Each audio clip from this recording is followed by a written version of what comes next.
갇힌 사람, 선을 넘는 신앙이라는 제목으로 하나님의 말씀을 살펴보겠습니다. 스캇 솔즈라는 목사님이 계십니다. 이 목사님이 자신이 경험했던 이야기를 이렇게 했습니다. 뉴욕 브로드웨이를 걷고 있는데 한 여자분이 먹을 것을 사달라고 부탁한 것입니다. 그녀는 노숙자인데 얼굴을 조금 아는 사이였습니다. 돕고 싶은 마음이 있어서 베이글 하나 하고 커피 한 잔을 사주겠다고 했습니다. 그러자 커피는 좋은데 베이글보다는 달걀 샐러드가 좋다라고 이야기를 하는 것입니다. 그래서 빙그레 웃으면서 얼마든지요 답을 했습니다. 하지만 속으로는 웃지 않았대요.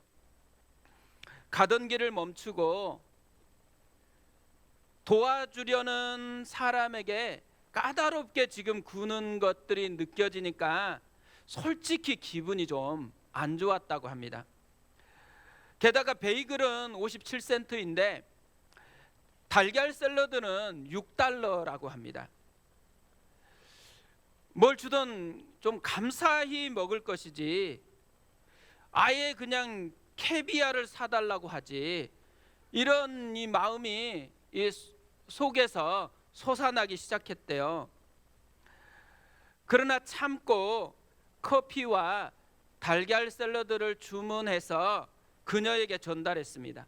그러자 그녀가 받고는 미안하다라고 그렇게 이야기를 하면서 자신의 이하고 잇몸이 상해서 베이글처럼 딱딱한 음식을 씹으면 통증이 극심하기 때문에 부드러운 음식밖에 먹을 수 없었다고 얘기를 했다고 합니다. 이 이야기를 듣기 전까지만 해도 마음이 되게 불편했던 거예요. 사주면서 얼굴은 그렇지 마치 아닌 것처럼 하고 있었지만 마음은 되게 불편했대요. 왜 사주면서 마음이 불편했을까요? 선을 그어놓고 있었기 때문에 그렇다라는 거예요. 자기는 부자고 이분은 홈리스입니다. 자기는 도와주는 분이고 이분은 도움을 받는 분이에요. 그러다 보니까 도와주면 따지지 말고 그냥 고맙다고 받아야 될 것이지, 도와주는데도 계속 자기가 원하는 것을 요구하는 것이 맞지 않다라는 이런 선을 그어 놓았다라는 거죠. 그런데 자기의 선을 넘어서니까 불편하다라는 것입니다. 이 목사님만 그런 게 아니고요, 누구나 다 우리에게는 선을 가지고 있다라는 거죠. 그 선을 넘어서면 불편함을 느끼게 되어 있습니다. 어떻게 보면 이 시대가 선의 시대라고 생각을 합니다. 지금 이제 총선이 다가오고 있습니다. 그러다 보니까 이 선이 얼마나 선명한지가 굉장히 많이 드러나고 있는 것 같습니다. 진보냐 보수냐로 옛날에는 선을 그었는데요, 요즘에는 그것도 아닙니다. 진보에도 엄청 다양한 선이 있고 보수에도 엄청나게 다양한 선이 있다라는 것을 보여주고 있는 거죠. 그러니까 정치에서만 아니고 우리의 삶의 모든 영역에서 선을 그어놓고 그 선을 좀 넘지 말라고, 선을 넘으면 좀 불편하다고 그런 메시지를 계속하는 시대인 거죠. 어떤 면에서는 선에 갇힌 시대, 이게 요즘 우리가 살아가는 시대라는 생각이 들었습니다. 그러다 보니까 누군가 만나도 편하게 얘기하기 쉽지 않아요. 선을 넘어서는 것 같아가지고 되게 조심스럽게 접근하는 힘겨운 시대인 거죠. 오늘 말씀에도 선에 갇힌 사람이 등장하고 선을 넘어서는 사람이 나오고 있습니다. 4절과 5절을 우리 같이 한번 보겠습니다. 같이 읽습니다. 그 흩어진 사람들이 두루 다니며 복음의 말씀을 전할세 빌립이 사마리아 성에 내려가 그리스도를 백성에게 전파하니 스데반의 일로 큰 박해가 일어났고 다 흩어지게 됐습니다. 흩어진 사람들이 복음을 전했어요. 그들 중에 빌립이라는 사람도 있었습니다. 그런데 이 빌립은 다른 사람들과는 좀 남다른 모습이 있는 것입니다. 그래서 빌립 이야기를 오늘 말씀부터 또 소개하고 다르게 소개하고 있는 것이죠. 빌립이 이 흩어져서 복음을 전하는 사람들하고 조금 차이가 나는 남다른 면, 그게 뭐였을까요? 전하는 내용은 똑같았습니다. 전하는 대상이 남달랐습니다. 흩어졌던 사람들은 자기와 같았던 유대인들에게만 복음을 전하는데 빌립은 사마리아 사람들에게 복음을 전한 것입니다.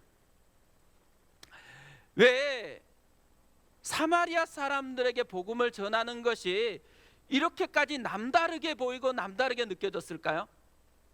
유대인하고 사마리아 사람 사이에는 오래되고 깊은 선이 있었기 때문에 그렇습니다. 빌립이 이 선을 넘어섰다라는 거죠. 주전 722년에 북이스라엘이 아수르에게 멸망당했습니다. 아수르는 이주 정책을 주로 펼쳤습니다. 자기가 정복한 땅에 있는 백성들을 다른 땅으로 이주시키고 또 다른 땅에 정복했던 백성들을 그 땅으로 이주시키는 정책이었습니다. 이스라엘 사람들도 다른 땅으로 추방되었고 그 땅에 이방인들이 이주해서 살았습니다. 그러다 보니까 시간이 흘러가면서 자연스럽게 이방인들과 유대인, 이스라엘 사람들의 피가 섞이게 되는 일이 생겨난 거죠. 그 사람들을 사마리아인이라고 그렇게 부릅니다. 그때부터 유대인들은 사마리아 땅은 더럽혀졌고 부정한 땅이라고 생각을 했습니다. 또한 사마리아인들은 이미 더럽혀져서 순수성을 잃어버린 이방인과 똑같은 사람이라고 취급하기 시작한 거죠.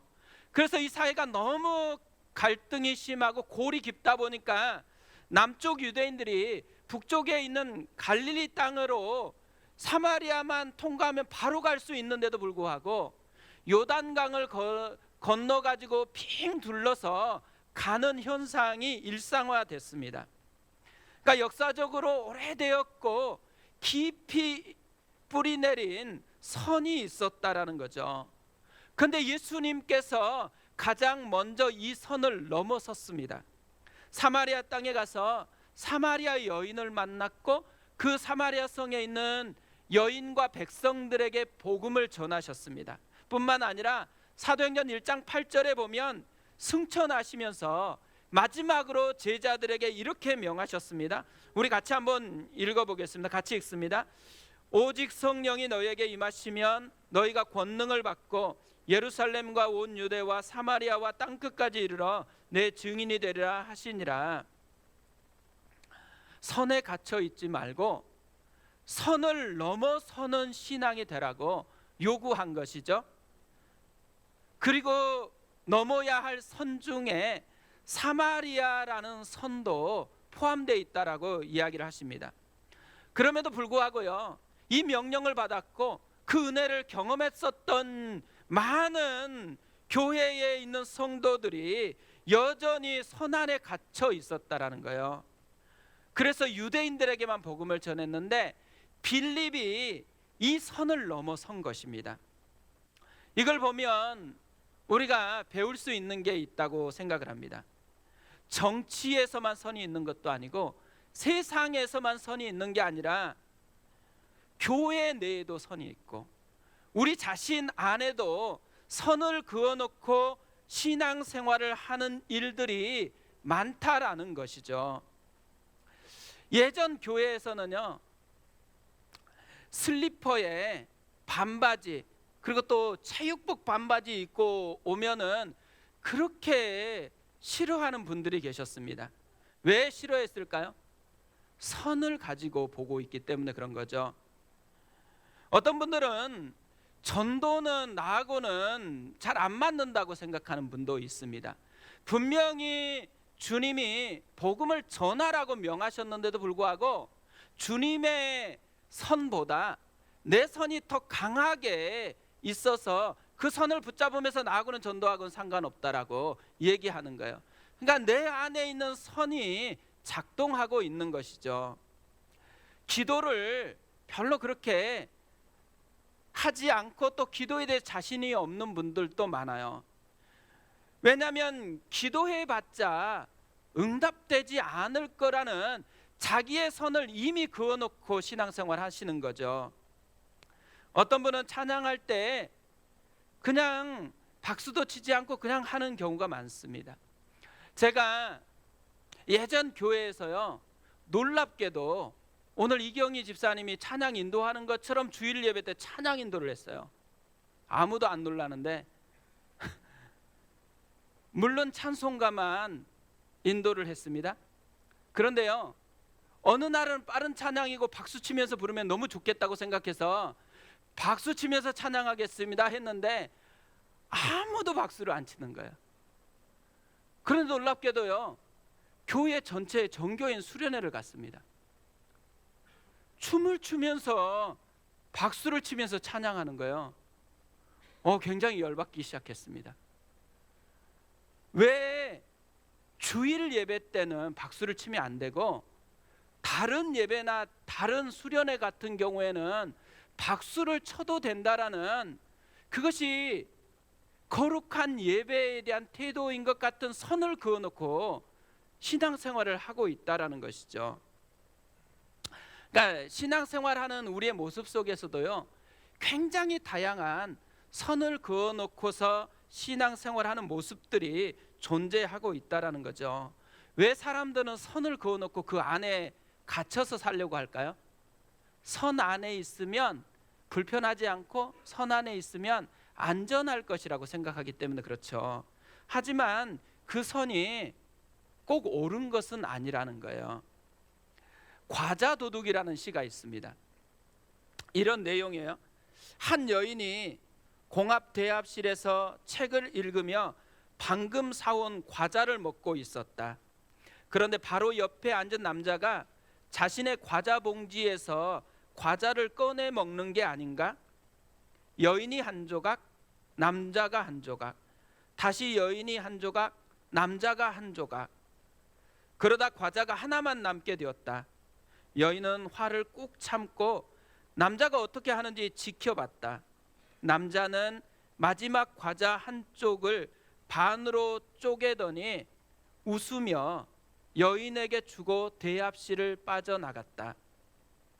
여인은 비행기에 오른 후 가방에서 책을 찾다가 놀라고 말았다. 이게 시의 내용이에요. 놀랍지 않아요? 이 여자분이 왜 놀랬어요?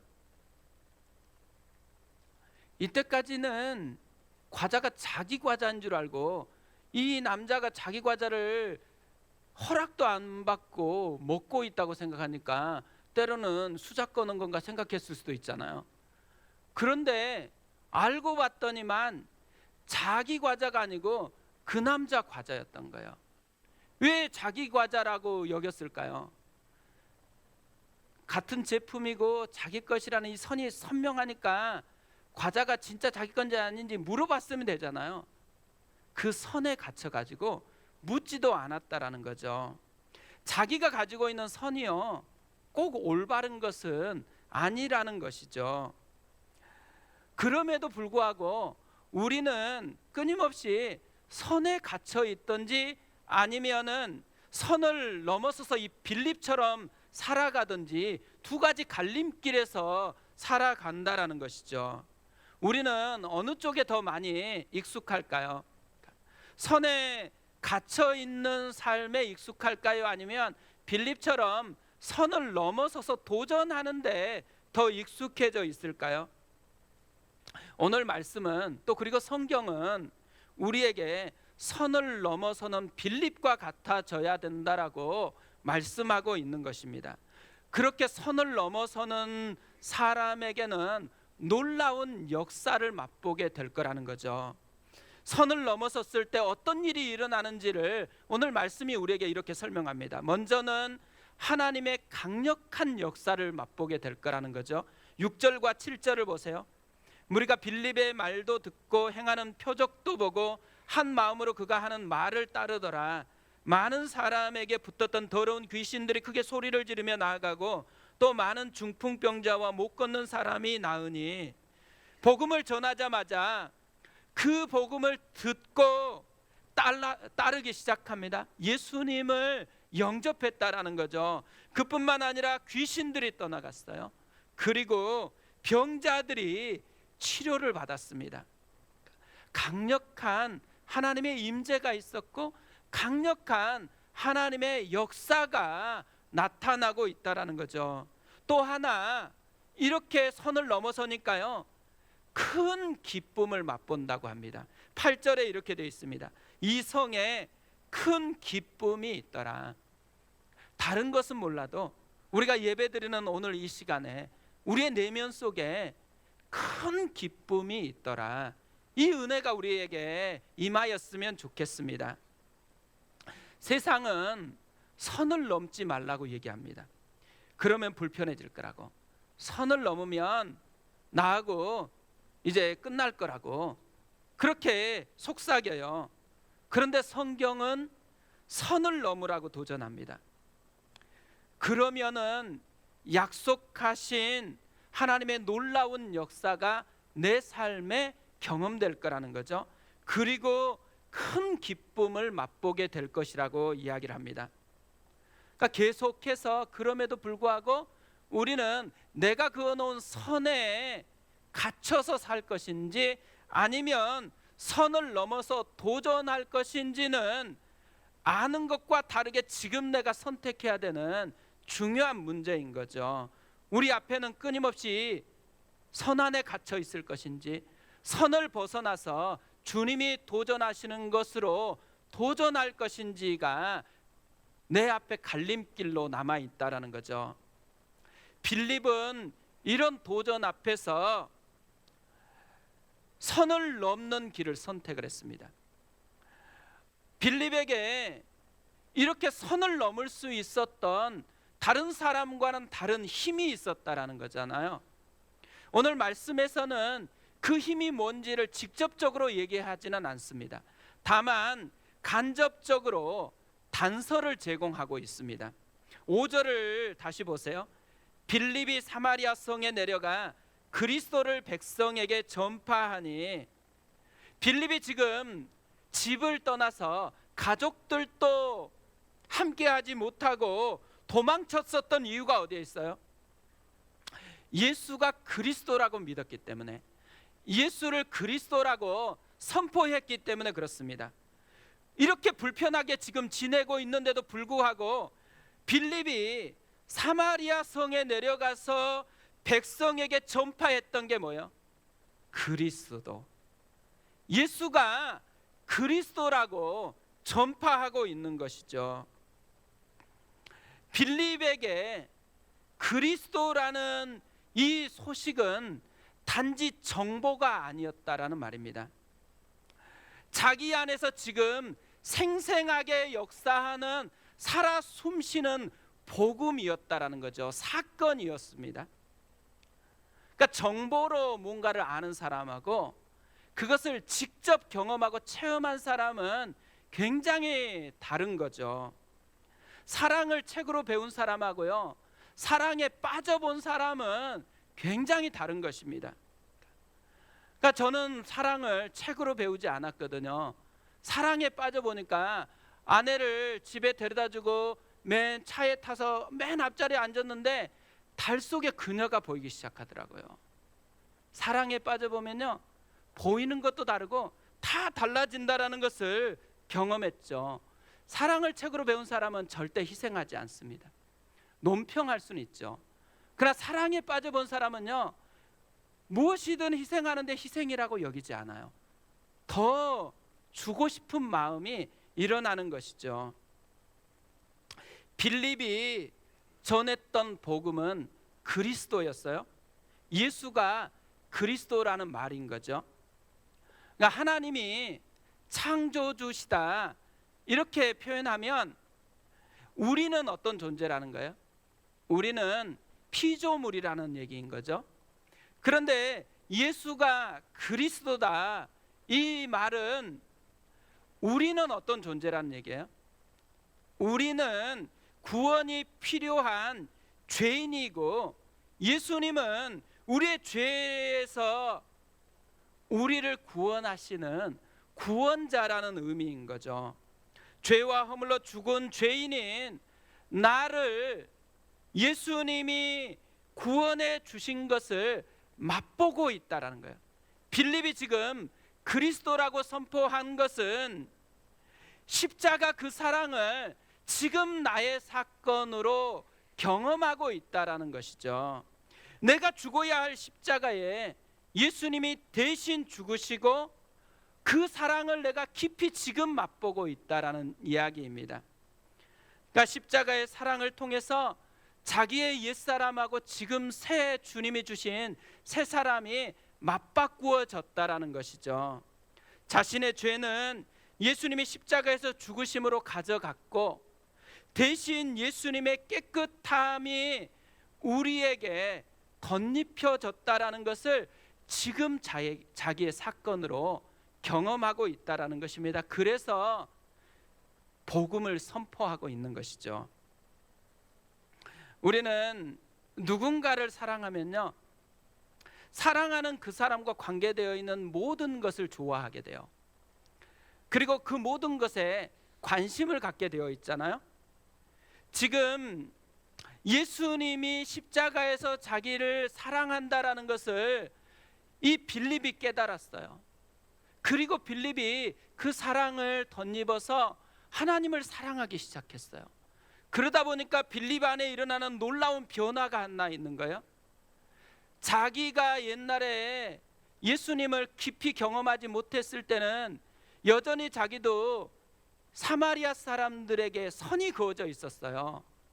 그런데 지금은 예수님이 사마리아 백성을 사랑해서 그 백성도 구원하려고 십자가에서 피 흘렸다라는 것을 알게 되니까 예수님이 사랑한 그 사마리아 사람들을 빌립도 사랑하게 되었다라는 거죠. 그래서 남들은 유대인에게만 전할 때 빌립은 예수님이 사랑하는 그 사람들에게도 복음을 전하기 시작했다라는 것이죠. 현대 교회의 위기, 우리가 신앙생활할 때 위기가 어디에 있겠어요? 요즘의 교회는 십자가의 사랑을 선포하지 않는 것 아닙니다. 또 십자가의 사랑을 모르는 것도 아니에요. 그런데 십자가의 사랑이 정보로 전락해버린 거예요. 내 안에 생생한 나의 사건이 아닌 것이죠. 그러다 보니까 마음이 식어진 거예요. 제가 이번 주간에 이 설교를 준비하면서 계속 떠올랐던 찬양이 십자가 그 사랑이라는 찬양이었거든요. 십자가 그 사랑 멀리 떠나서 무너진 나의 삶 속에 잊혀진 주 은혜, 돌 같은 내 마음 어루만지사 다시 일으켜 세우신 주를 사랑합니다. 주 나를 보호하시고 날 붙드시리. 나는 보배롭고 존귀한 주님의 자녀라. 주 나를 보호하시고 날 붙드시리. 나는 보배롭고 존귀한 주의 자녀라. 지나간 일들을 기억하지 않고 이전에 행한 모든 일 생각지 않으리. 사막의 강물과 길을 내시는 주, 내 안에 새 일 행하실 주만 바라보리라. 주 너를 보호하시고 널 붙드시리. 너는 보배롭고 존귀한 주님의 자녀라. 주 너를 보호하시고 널 붙드시리. 너는 보배롭고 존귀한 주의 자녀라. 이 찬양을 계속 듣고 묵상하는데요, 이런 마음이 드는 것입니다. 사람은, 인생은 마치 시간이 지나면 굳어져 버리는 밭과 같은 거구나라는 생각이 들었습니다. 십자가 그 사랑을 분명히 예전에는 뜨겁게 느꼈어요. 너무너무 감격을 했어요. 그런데 시간이 지나면서 자연스럽게 십자가 그 사랑이 내 마음속에 살아 숨쉬는 십자가가 아니고 점차 정보로 전락하는 것입니다. 그러면서 내 마음이 하나님과 점점 멀어지고 또 굳어져가는 이런 현상이 생긴다라는 거죠. 우리가 특별히 악해서가 아니에요. 우리가 특별히 십자가 사랑은 이제부터는 더 이상 생각하지 않겠다고 결단하고 그렇게 애쓰기 때문이 아닙니다. 자연스럽게 시간이 지나면 자연스럽게 땅이 굳어지는 것처럼 우리가 경험했던 은혜 사건도 점차 굳어지는 사건으로 전락하게 되어진다라는 거죠. 그렇기 때문에 뭐가 필요해요? 기경시키는 것, 다시 쟁기질을 하는 것이 필요하다라는 것입니다. 이런 우리의 삶에 십자가의 사랑을 다시 쟁기질해서 내 사건으로 만들기 위해서 만들어 놓은 절기가 사순절 절기입니다. 예수님의 고난당하시고 십자가에 경험했던 그날을 기다리면서 40일 동안 다시 내 마음을 기경하고자 애쓰는 것이 사순절이죠. 지금이 사순절의 한복판에 있습니다. 이 사순절을 통해서 돌같이 굳어버린, 이전에 알았었는데 지금은 내 마음을 흔들어 놓지 않는 그 십자가의 사랑이 오늘 다시 내 마음을 새롭게 해서 나를 살려내는 십자가 사랑이 되게 해달라고 하나님 앞에 마음을 기경하면서 나아가는 시간이 오늘 우리가 해야 되는 시간인 거죠. 우리가 이번 한 주간 그리고 고난주간 계속 다가오는 것을 준비하면서 우리의 내면을 기경하는 시간을 가졌으면 좋겠습니다. 오늘은 지난주에 신방을 했었는데요, 그 신방하면서 들었던 이야기로 설교를 마무리하려고 합니다. 우리 교회에는 두 분 권사님이 하시는 시니어 다락방이 있습니다. 작년에 이 정도면 다락방이 다 이제 끝났을 거라고 여기고서 문단속 하려고 이렇게 갔는데요, 두 분 권사님이 이제 막 기도를 시작하시는 것입니다. 그래서 기도해 시작하면 조금 있으면 끝마치겠지 그러면서 기다렸어요. 그런데 30분이 지나도 기도가 끝나지를 않는 것입니다. 그래서 또 이렇게 살펴봤더니만 끝날 기미가 안 보여요. 깊어진 것 같아요. 그래서 할 수 없이 끝날 때까지 기다렸다가 끝마치고 나서 정리를 했습니다. 그러니까 간절한 기도 제목이 있었던 거죠. 남편 집사님이 풍산개를 여러 마리 키우고 또 농사를 지으시면서 자연인처럼 살고 계셨거든요. 근데 얼마나 힘들어요. 이 생활을 정리하고 돌아왔으면 좋겠다라는 기도가 있었어요. 근데 작년 12월에 놀랍게도 이 기도가 응답이 됐습니다. 그래서 다 정리하고 집으로 돌아왔어요. 이 과정도 너무 드라마틱한 것들이 많은데 오늘은 짧게 이 부분은 못하겠어요. 근데 집에 돌아왔는데 남편 집사님이요, 이전과는 완전히 다른 모습으로 변화가 된 것이에요. 이전에는 아들과도 좀 갈등이 있고 다툼도 있었는데 어느 날부터, 이때 돌아와서부터는 다투지도 않고 오히려 사이가 좋았다고 합니다. 그리고 집에서 잔소리를 해도 짜증을 안 내시더래요. 근데 이 소리를 듣고 옆에서 남편 집사님이 자신이 왜 이렇게 변화되었는지를 이야기해 주셨어요. 이렇게 말씀했습니다. 내가 죽고 주가 살기 때문에. 내가 죽었는데 죽은 사람이 뭘 반응하겠냐고. 십자가 사건이 내 사건으로 되어지는 순간 변화가 일어났다라는 거죠. 십자가 사건이 내 안에 살아나는 그 순간에 내 선을 넘어서는 능력이 작동하기 시작했다라는 것입니다. 전에는 내가 살고 주가 죽었어요. 내 선이 훨씬 더 나를 지배했어요. 그러다 보니까 자꾸만 내 눈에 거스르면 짜증이 나고 분노가 나오는 거죠. 그런데 지금은 내가 죽고 주가 살다 보니까 내 눈에 거슬리는 거 별것 아닌 거예요. 주님이 사랑한다 그러면 내가 사랑하게 되어지는 그 모습으로 바뀌었다라는 거죠. 내가 죽고 예수가 사니까 삶이 바뀌고 선을 뛰어넘고 모든 것이 변했습니다. 그러니까 십자가 사건이 오늘 내 사건으로 작동하는 순간에 우리 안에 놀라운 능력이 임한다라는 것을 경험하신 거죠. 근데 그날 너무 감동이 되는 거예요. 제가 너무 흥분해 가지고 집에 돌아오자마자 아내에게 막 이 얘기를 막 자랑스럽게 얘기를 했어요. 그러면서요, 우리한테도 이런 게 있으면 좋겠다라는 생각이 드는 거예요. 우리 교회에 있는 모든 성도들에게 이 두 가지 사건이 오늘 나의 사건이 됐으면 좋겠다고 생각했습니다. 하나는 기도하는 것입니다. 내 마음을 담아서 깊이 기도하는 것. 또 하나는 십자가 그 사랑이 2000년 전에 성경에 있는 사건이 아니고 오늘 내 가슴 속에 살아나는 사건이 되는 것. 내가 들었던 옛날에 경험했던 게 아니고 지금 내 안에 역사하는 예수의 사건이 되는 것. 이것이 오늘 우리에게 경험되었으면 좋겠습니다.